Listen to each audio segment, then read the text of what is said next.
Iran America সংঘাতে নতুন মোড়, হামলার বদলে আলোচনার পথে দুই দেশ। ইরান ও যুক্তরাষ্ট্রের চলমান উত্তেজনাপূর্ণ সংঘাতে আজ বড় ধরনের কূটনৈতিক মোড় দেখা গেছে। মার্কিন প্রেসিডেন্ট ডোনাল্ড ট্রাম্প জানিয়েছে ইরানের ওপর পরিকল্পিত নতুন সামরিক হামলা আপাতত স্থগিত রাখা হয়েছে। এর পরিবর্তে দুই দেশের মধ্যে নতুন করে আলোচনা শুরু হওয়ার সম্ভাবনা তৈরি হয়েছে।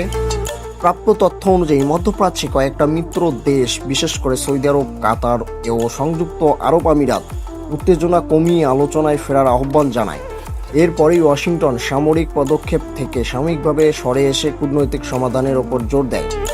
অন্যদিকে তেহরান জানিয়েছে যে ওমানের মধ্যস্থতায় গুরুত্বপূর্ণ আলোচনা চলছে, বিশেষ করে বিশ্বের অন্যতম গুরুত্বপূর্ণ জ্বালানি নৌপথ হরমুজ প্রণালী নিয়ে সমঝোতার চেষ্টা চলছে। এই পথ দিয়ে বিশ্বের উল্লেখযোগ্য পরিমাণ তেল পরিবহন হয়, তাই এখনকার পরিস্থিতি আন্তর্জাতিক বাজারে বড় প্রভাব ফেলবে। এই ইতিবাচক খবরে আন্তর্জাতিক তেলের বাজারেও তাৎক্ষণিক প্রতিক্রিয়া দেখা গেছে। হামলার আশঙ্কা কমে যাওয়ায় অপরিশোধিত তেলের দাম উল্লেখযোগ্যভাবে কমছে এবং বৈশ্বিক বাজারে ইতিবাচক প্রভাব ফেলছে। তবে বিশ্লেষকদের মতে পরিস্থিতি এখনও পুরোপুরি স্বাভাবিক নয়। আলোচনার অগ্রগতি না হলে আবারও সামরিক উত্তেজনা বেড়ে যেতে পারে। ফলে মধ্যপ্রাচ্যের নিরাপত্তা পরিস্থিতির দিকে বিশ্বের নজর এখনও নিবিড়ভাবে রয়েছে।